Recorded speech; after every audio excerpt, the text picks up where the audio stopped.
Guys Deadpool 3 teaser trailer जो सबका record break कर दिया है। फिलहाल अभी नए रिकॉर्ड्स बनाने की तैयारी में है, लेकिन उससे पहले यहाँ पे बहुत सारी लीक्स आई है जो कि बताती है कि इस मूवी में हम लोग को कौन से डेडपूल के वेरिएंट्स दिखाई देंगे। सबसे पहली बात तो यहाँ पे ये है, ये मूवी मल्टीवर्स के कॉन्सेप्ट बेस है। तो ना तो सिर्फ यहाँ पे हम लोग को डेडपूल के वेरिएंट्स दिखाई देंगे बल्कि वुल्वरीन के भी दिखाई देंगे। क्योंकि अगर आप लोग नोटिस करेंगे तो इस फिल्म का जो टाइटल है वो सिर्फ डेडपूल 3 नहीं है बल्कि है डेडपूल एंड वुल्वरीन। यानी कि जितना इम्पोर्टेंट रोल डेडपूल का है उतना ही इम्पोर्टेंट रोल वुल्वरीन का भी है। लेकिन पर्टिकुलरली आज की इस वीडियो में हम लोग बात करने वाले हैं डेडपूल के उन वेरिएंट्स के बारे में जो कि इस मूवी में अपीयर होने वाले हैं। कुछ तो कंफर्म्ड हैं और कुछ अभी तक श्योर नहीं है। तो सबसे पहले हम लोग कंफर्म्ड की बात कर लेते हैं, उसके बाद कुछ अनश्योर वेरिएंट्स की भी बात करेंगे जो कि हम लोग को दिखाई दे सकते हैं। लेकिन उससे पहले दोस्तों आप लोग कर दीजिए वीडियो को लाइक और कमेंट करके बताइए कि आपके हिसाब से आपका फेवरेट कौन है, डेडपूल की वुल्वरीन। साथ ही साथ जो लोग मेरे चैनल पर मेरे चैनल को सब्सक्राइब करके हमारी कॉमिक बुक टॉक सामने का हिस्सा बन जाइए। तो दोस्तों हम लोग शुरुआत करते हैं बिल्कुल नई अपडेट से। अब सबसे पहले हम लोग यहाँ पे बात कर लेते हैं उस वेरिएंट की जो कि हम लोग को कन्फर्म वे में दिखाई देने वाला है, जिसका नाम है किड डेडपूल। अब यहाँ पे इस वेरिएंट की सबसे खास बात यह है, ये अपने आप को सुधारना चाहता था और यहाँ पे इसने चार्ल्स जेवियर के म्यूटेंट स्कूल भी ज्वाइन किया था। आप लोग को याद होगा ना, चार्ल्स जेवियर शुरू से ही यहाँ पे यंग म्यूटेंट्स को रिक्रूट करने की कोशिश करते थे, उनको सुधारना चाहते थे। और यहीं पे उनको एक कैरेक्टर मिला था जिसका नाम था किड डेडपूल। हालांकि इसके पास भी हीलिंग फैक्टर है, ये भी हैंड टू हैंड कॉम्बैट जानता है, तलवार चलाना जानता है। लेकिन यहाँ पे कॉमिक्स में चीज़ें तब ट्विस्ट और टर्न ली थी जब अचानक से किसी मल्टीवर्सल पोर्टल से डेडपूल आया और इसे रिक्रूट करके चला गया था। और बाद में इसकी जर्नी एक नए सिरे से हम लोग को देखने को मिली। अब यहाँ पे बात करें हम लोग किड डेडपूल की, तो ये बिल्कुल भी छोटा नहीं होगा और बड़ा भी नहीं होगा।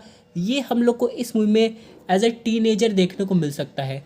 अब यहाँ पे ये देखना है कि इसका रोल आगे जाके कौन करेगा। हालांकि कुछ नाम आए हैं इंटरनेट पे जो कि कंफर्म करते हैं कि यहाँ पे कुछ फला एक्टर है जो कि ये रोल करने वाले हैं। लेकिन जब तक हम लोग टीज़र में इन एक्टर्स की शक्ल नहीं देख लेते हम लोग इस बात पे अग्री नहीं कर सकते कि डेडपूल अगर आता है तो सबसे खास बात यह है कि इसकी यूनिवर्स के बारे में हम लोग को और चीज़ें पता चलेगी जो कि डेडपूल 3 में चाहे तो दिखा सकती है ऑडियंस। लेकिन हम लोग यहाँ पे एक और इम्पॉर्टेंट कैरेक्टर की बात करें जो कि किड डेडपूल के बाद सबसे इम्पॉर्टेंट है, वो है डॉगपूल। और यहाँ पे दोस्तों इसकी कहानी काफ़ी ज़्यादा इमोशनल है। शायद इसकी कहानी देख के आप लोग को रॉकेट की कहानी भी याद आ जाएगी। अब यहाँ पे पहले बात करें डॉगपूल की हिस्ट्री की, तो ये बहुत सुंदर डॉग था और काफ़ी अच्छा हेल्दी था। लेकिन कुछ कंपनी वाले कॉस्मेटिक्स का, आप लोग जानते हैं ना कि लोग एनिमल टेस्टिंग करने लगते हैं, तो उसी तरह इस डॉग को पकड़ लिए थे और उस पर ढेर सारी कॉस्मेटिक की टेस्टिंग करने लगे थे, जिससे ये कई केमिकल रिएक्शन से गुजरा था और बाद में इसकी बॉडी एकदम ख़राब हो गई थी। लेकिन वो लोग इतने दुष्ट थे कि यहाँ पे तब भी उस पर एक्सपेरिमेंट करते रहे। लेकिन किसी तरह इसने अपने ही डीएनए में एक अजीब सा हीलिंग फैक्टर आ गया और यहाँ पे ये डॉगपूल बन गया था। हालांकि बात करें इसकी कन्फर्मेशन की, तो इसकी कुछ लीक फ़ोटोज़ आई है जो कि इसे ऑलरेडी कन्फर्म करती है डेडपूल के लिए। लेकिन इसकी कहानी आगे जाके काफ़ी ज़्यादा ट्रैजिक हो जाती है जो कि ऑडियंस को बिल्कुल भी पसंद नहीं आता है। कॉमिक्स में जो इसका अंत हुआ था वो मैं पर्सनली नहीं चाहता कि मूवी में ऐसा कुछ अंत हो। और अगर आप लोग जानना चाहते हैं तो मैं इस पर स्पॉइलर नहीं देना चाहता हूँ। आप लोग कॉमिक्स में जाके इसके बारे में पढ़ सकते हैं कि इसके साथ एंड में क्या हुआ था।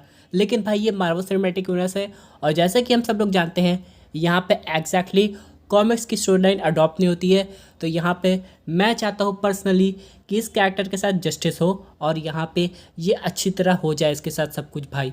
क्योंकि दोस्तों डॉगपूल एक ऐसा कैरेक्टर है जो आपका दिल जीतने वाला है और इसका पास्ट दिखाया जाएगा। तो इसके पास्ट को देख के, जैसे कि मैंने पहले बताया है, आपको रॉकेट रकून की याद आने वाली है। फिलहाल दोस्तों ये ऐसे मुंह से बोल नहीं सकता है, लेकिन इसके पास काफ़ी ज़्यादा एक्सप्रेशन होते हैं और यहाँ पे ये देखना है कि मार्वल सिनेमैटिक यूनिवर्स में इसे कैसे पोर्ट्रे किया जाता है। लेकिन चलिए हम लोग बात कर लेते हैं अब अगले इंपॉर्टेंट कैरेक्टर की जो कि है हेडपूल। असल में दोस्तों ये सिर्फ डेडपूल का हेड है जिसके पास बस बोलने की ताकत है और यहाँ पे किसी तरह जिंदा है। अब आप लोग तो जानते हैं कि डेडपूल ने अपने आप को ख़त्म करने के ना जाने कितने एक्सपेरिमेंट किए हैं और आप लोग को पता होगा पार्ट 2 में डेडपूल तो अपने आप को ऑलमोस्ट ख़त्म करने की कोशिश कर रहा था। तो मुझे लगता है कि हेडपूल उसी में से किसी का पार्ट होगा जो कि आगे जाके दिखाई देगा। इसका काम से बोलना होगा और ज़्यादा कुछ नहीं। हालांकि काफ़ी ज़्यादा क्रेजी है क्योंकि इसके पास नीचे के कोई बॉडी पार्ट्स नहीं है। अब देखते हैं इसको कितना ज़्यादा और दिखाने की कोशिश करता है। चलिए अब हम लोग बात कर लेते हैं अगले कैरेक्टर की जो कि ऑलरेडी कंफर्म है। उसकी शायद हम लोग को जो झलक है वो टीजर में देखने को मिल गई थी, जो कि है लेडी डेडपूल। लेकिन अभी तक ये कंफर्म नहीं हुआ है कि इसका रोल कौन प्ले कर रहा है। और यहाँ पे जो डेडपूल अपनी जो टीम बनाता था उसमें ये काफ़ी ज़्यादा इंपॉर्टेंट कैरेक्टर थी और ये अपने यूनिवर्स में एवेंजर्स के साथ भी काम कर चुकी है। और यहाँ पे ये काफ़ी सीरियस कैरेक्टर है। हालांकि डेडपूल जितना मज़ा मस्ती नहीं करती है, लेकिन हाँ कहा जाता है कॉमिक्स में इसके स्किल डेडपूल से भी ज़्यादा अच्छी है। लेकिन ये तो आने वाला वक्त बताएगा कि क्या है। फिलहाल दोस्तों 2-3 नाम आ रहा है, जैसे कि यहाँ पे कौन इसका रोल प्ले करेगा। तो सबसे पहला नाम है रायन रेनॉल्ड्स की वाइफ ब्लेक लिवली। उसके बाद यहाँ पे कहा जा रहा है कि टेलर स्विफ्ट भी लेडी डेडपूल का रोल प्ले कर सकते हैं। सबसे इंपॉर्टेंट यहाँ पे ये चीज़ है कि इनकी कहानी कितना दिखाया जाएगा मूवी में। यहाँ पे डेडपूल तो अपनी एक टीम बना रहा है जिसमें ये सब एक्टर्स तो कन्फर्म है, लेकिन आगे जाके इस टीम का क्या होगा। क्या ये टीम एक्स फोर्स की तरह एक एक करके अपना सेक्रीफाइस कर देगी या फिर ये बची रहेगी। क्योंकि डेडपूल ने तो केबल की वॉच लेके सब कुछ काम कर ही दिया था। लेकिन फिलहाल दोस्तों एक ऐसा वेरिएंट जिसे मारना नेक्स्ट टू इम्पॉसिबल होगा शायद, जो कि है वेनम पुल। अब यहाँ पे जो वेनम का सिम्बियोट हुए कि उसमें डेडपूल के साथ बॉन्ड हो गया था, ना कि स्पाइडरमैन के साथ, ना ही एडी ब्रॉक के साथ, ना ही फ्लैश थॉम्सन के साथ। और ये अब तक का सबसे खतरनाक वेरिएंट बना था। वेनम का माइंड आप लोग जानते हैं कि कितना ज़्यादा ट्विस्टेड है। वेनम के पास खुद अपना ही हीलिंग फैक्टर है, लेकिन ज़रा सोचिए अगर वेनम सिम्बियोट डेडपूल के साथ बॉन्ड हो जाएगा तो वो क्या कुछ कर पाएगा। और यहाँ पे कमाल की बात ये है कि ये दोनों एक दूसरे पे हावी रहते हैं। कभी आपको लगेगा कि डेडपूल वेनम की बॉडी को कंट्रोल कर रहा है उस सिम्बियोट को, और कभी वेनम डेडपूल की बॉडी को कंट्रोल करेगा। यानी कि अगर हम लोग माने वेनम मूवीज़ जैसे कि, तो कभी ना कभी हम लोग को एडी ब्रॉक और वेनम में तालमेल देखने को मिलता है। वहीं हम लोग बात करें वेनम पूल की, तो ये इतने ज़्यादा अजीब हो जाते हैं कि कोई इन्हें पहचान नहीं सकता कि कब कहाँ से कौन सा मूव कर दे, जिसकी वजह से ये वन ऑफ द मोस्ट खतरनाक वेरिएंट हम लोग को देखने को मिल सकता है डेडपूल में।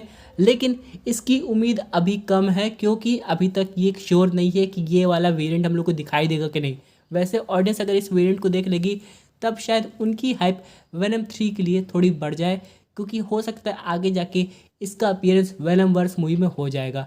फिलहाल दोस्तों कुछ श्योर थे और कुछ अनश्योर थे, लेकिन ये सब वेरिएंट्स हैं। इन सब के अलावा भी और लीक्स में कुछ नए वेरिएंट्स दिखाई देंगे, लेकिन फिलहाल टॉप में यही चल रहा है। अगली वीडियो में हम लोग बात करेंगे वुल्वरीन के हम लोग को कौन से वेरिएंट्स देखने को मिल सकते हैं, और अगर वुल्वरीन के बच्चे भी हम लोग को दिखाई दे रहे हैं जैसे कि लोगन मूवी में X-23 थी, इन सब के अलावा और कौन से लोग हैं जो वुल्वरीन का साथ देंगे। तो फिलहाल दोस्तों आज के लिए इतना ही। वैसे आप लोग कमेंट करके बता सकते हैं आप कौन सी अगली टॉपिक पे वीडियो देखना चाहते हैं, चाहे वो कोई शोडाउन हो या जो भी हो, आपको जो मन करे मैं उस पर भी वीडियो बनाने की कोशिश ज़रूर करूँ।